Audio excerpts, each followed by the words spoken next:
Hello and welcome to a Breakthrough Expansion tier list. I'm Innocent Bubbles, and joining me is ChipFilledAdam. Say hi, Adam. How's it going? And DynamoD. Say hi, Dynamo. Heyo. This is the first in a 5-part series where we will go through each nation's new cards and rate them on our tier list. Take in mind that we're only considering draft for this tier list. Without further ado, let's just get straight into it.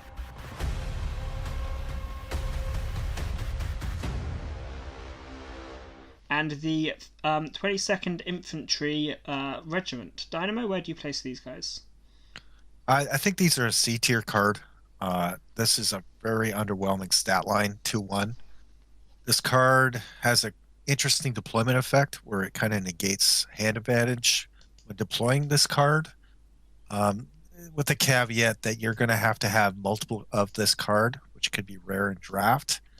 So depending if you can get 4 or not, it's a very weird pick. I would give this a C. Okay, and Adam, do you agree? The real strength of this unit is having more of them in your deck. If you have this in your starting hand, you play it out, you get to draw another one, and even if your guy gets removed, you can play him again and then draw him again, and it basically keeps you even with your opponent on cards and gives you plays for your first few turns if you don't have anything else to do. But again, that requires you having multiple, and you might not get that in draft. Stats wise, pretty under impressive. 1 cost, 1 op cost, 2-1. Not really comparable to a lot of other great 1 drops. A lot of them being Japanese, because Japan has a lot of great early units. So overall, C. And then the M10 Wolverine. Adam, where do you place this?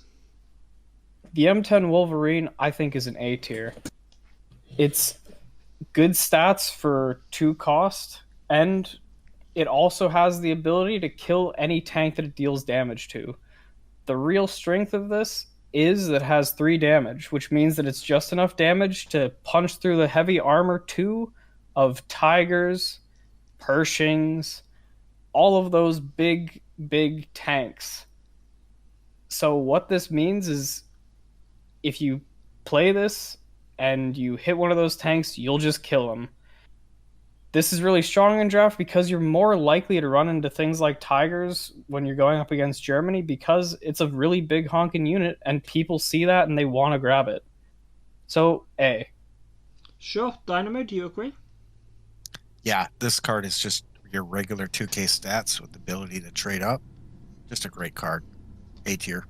And then Sniped. Dynamo, where do you put Sniped? I believe this is a A tier card. This countermeasure lets your opponent trade negatively towards you, which can be great in the trade war. Could be great value, with a little caveat that you got to make sure you kind of are aware of the board.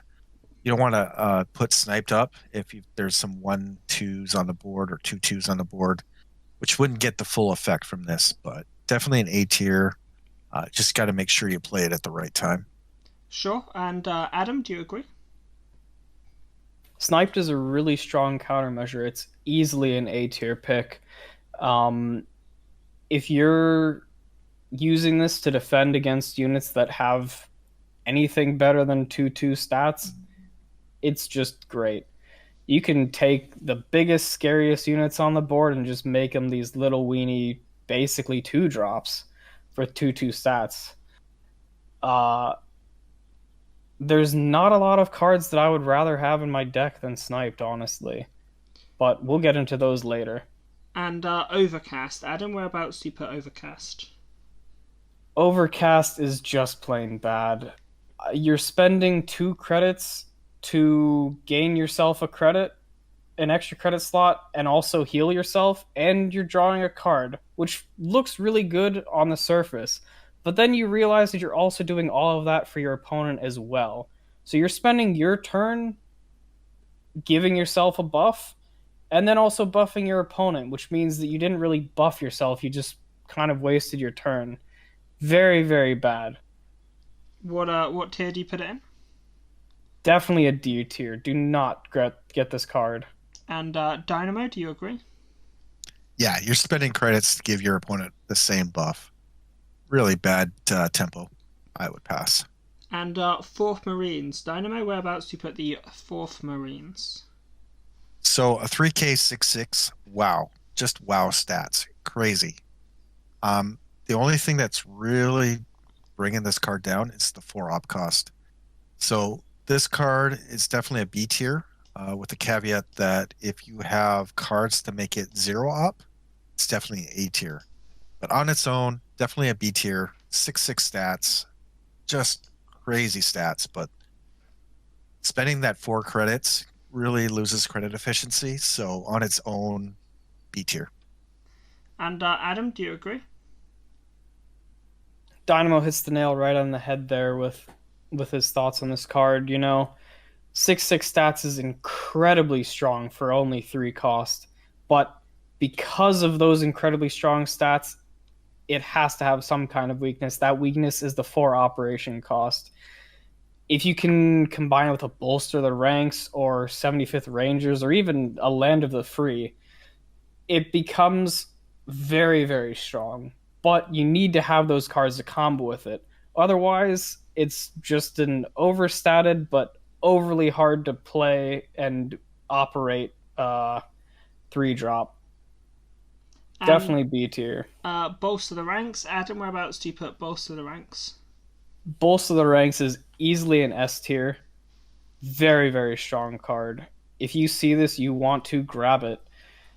Costs 3 credits, and what it does for you is it buffs your unit and gives it 0 operation cost. And the buff is equal to plus X of whatever the operation cost of the unit was.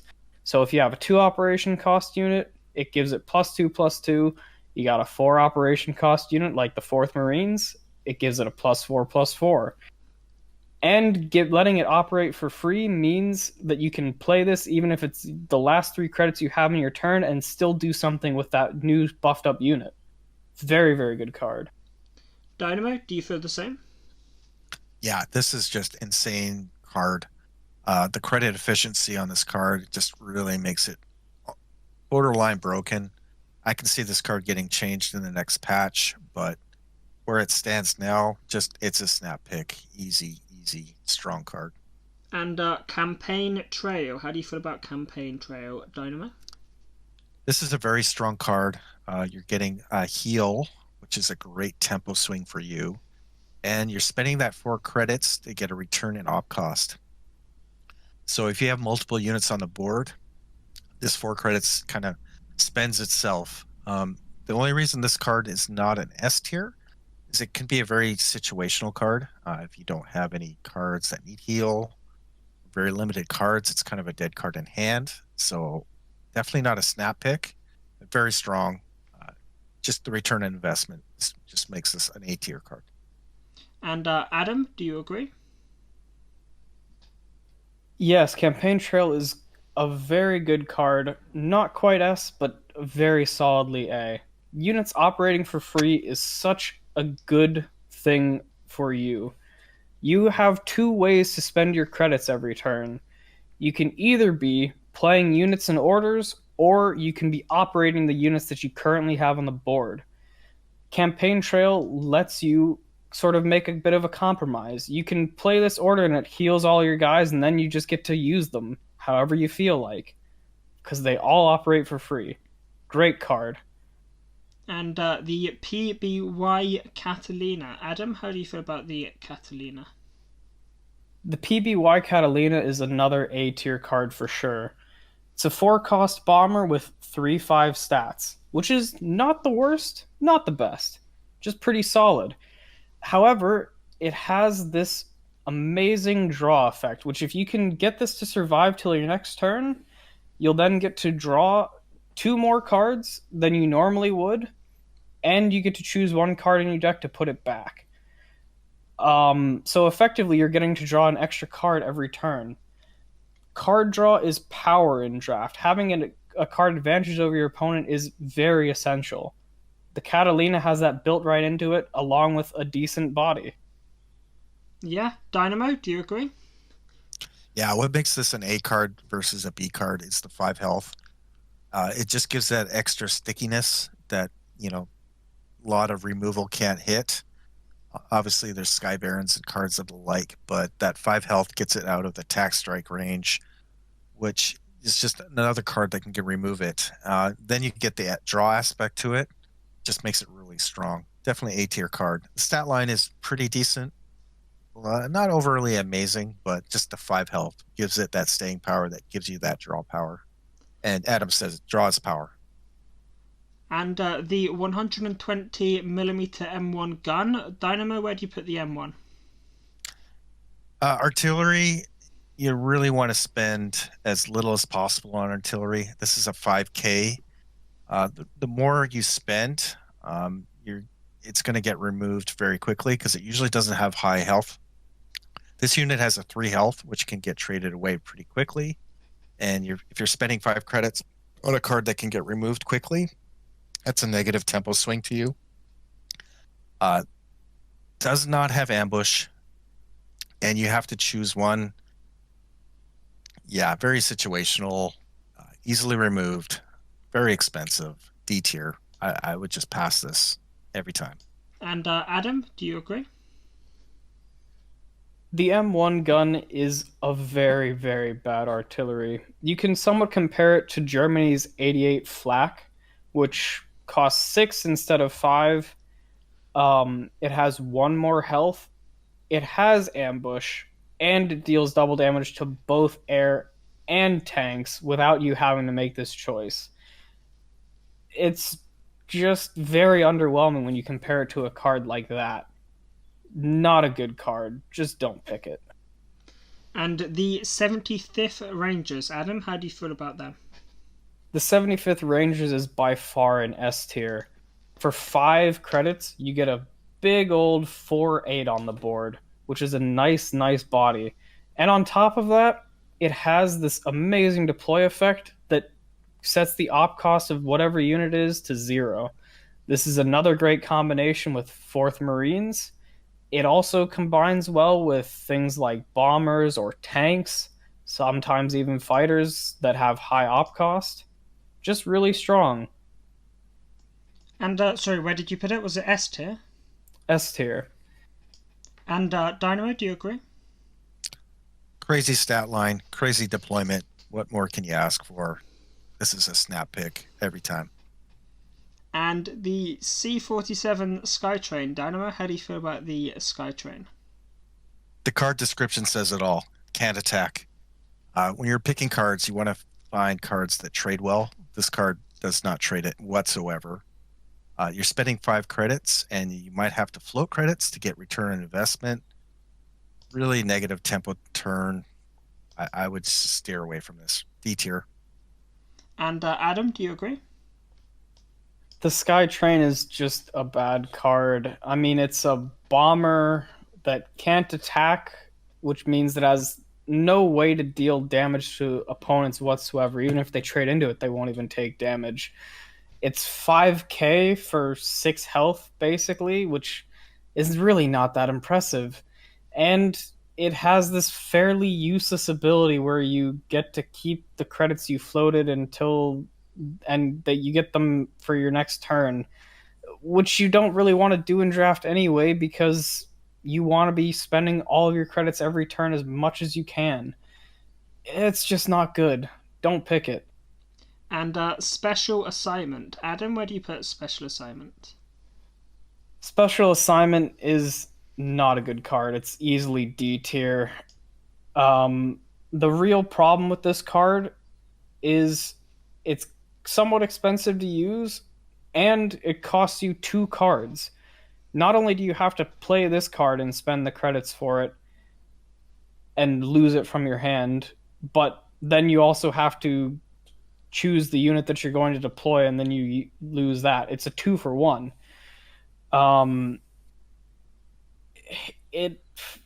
You can use it to play around certain countermeasures, things like that, but there's no guarantee you'll run into those in draft, and you're not going to have any likelihood of getting a unit that's expensive enough to be worth spending 6 credits to deploy it in this weird way anyway. So you just don't pick this in draft. It's not good. And Dynamo, anything to add to that? Yeah, if you're playing this card, most of the expensive cards have amazing deploy effects. This card adds to the battlefield, not deploy, so you're not going to get the deploy effect as well. Just a double whammy. D tier. And then the USAAF Spitfire. Dynamo, where do you put the Spitfire? So I'm a little biased here. I'm a Spitfire fan, Spitty love. But with that said, this is a great card. 5/5 stat line for an airplane, really solid. And then you get a draw deployment on top. The instant effect is really good.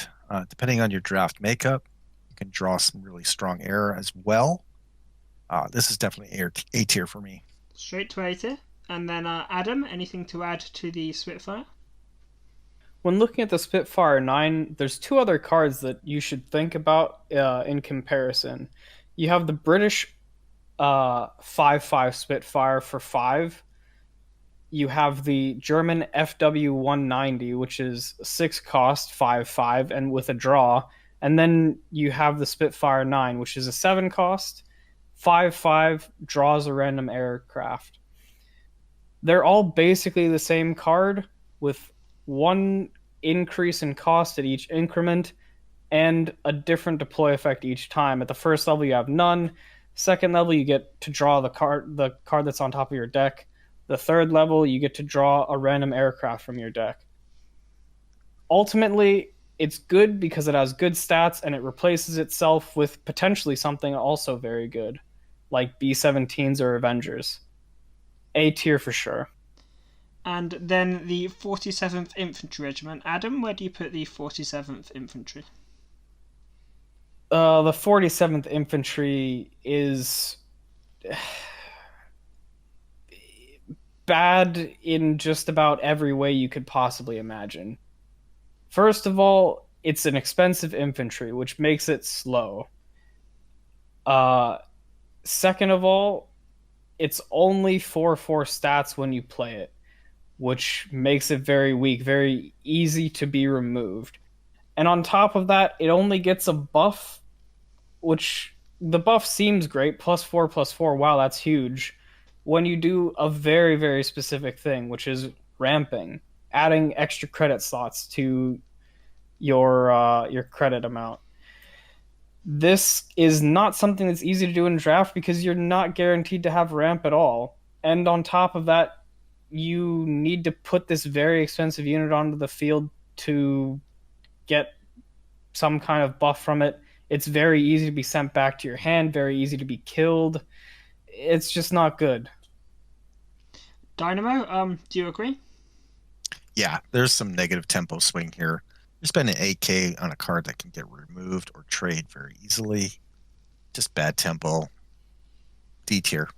And then our final US card is the US Military Research. Dynamo, where do you put this?